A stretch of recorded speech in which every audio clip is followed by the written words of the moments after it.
Diana mwanangu. Abe baba.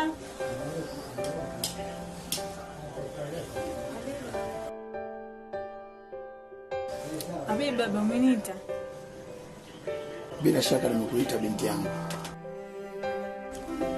Vipi jikoni huko, chakula tayari? Ndiyo baba, chakula kiko tayari. Maana ngoja umiza matumbo.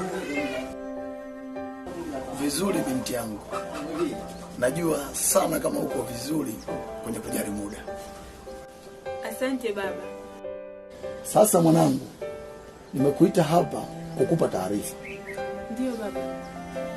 Moja, kama unavyofahamu, kule shambani kuna wafanyakazi wawili wanafanya kazi. Sasa kwa sababu ya ufinyu wa muda na ile kazi inahitajika kumalizika mapema, kwa hiyo nimeongeza nguvu kazi mmoja ili kusaidiana kuharakisha ile kazi. Oh, sawa baba, ni jambo jema. Swala lingine, kutokana na kuongezeka kwa nguvu kazi hiyo, unapaswa kuongeza kipimo cha chakula ambacho huwa unaandaa na kuwapelekea. Sawa baba. La mwisho, chakula kiwe cha kutosha na kiende kwa wakati zaidi. Maana kama ulivyosema, ngoja huumiza matumbo.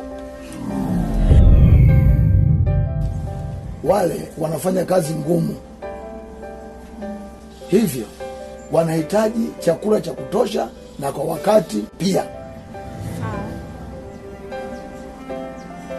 Sawa baba, mimi nimekuelewa. Lakini hujanitaarifu huyo mgeni anawasili lini? Wakati wowote kuanzia sasa. Basi sawa baba. Hilo ndio lilonifanya nikuite hapa. Hivyo wewe nenda ukaendelee na mambo mengine, na pia usije ukasahau chakula cha mgeni. Sawa baba, nimekuelewa.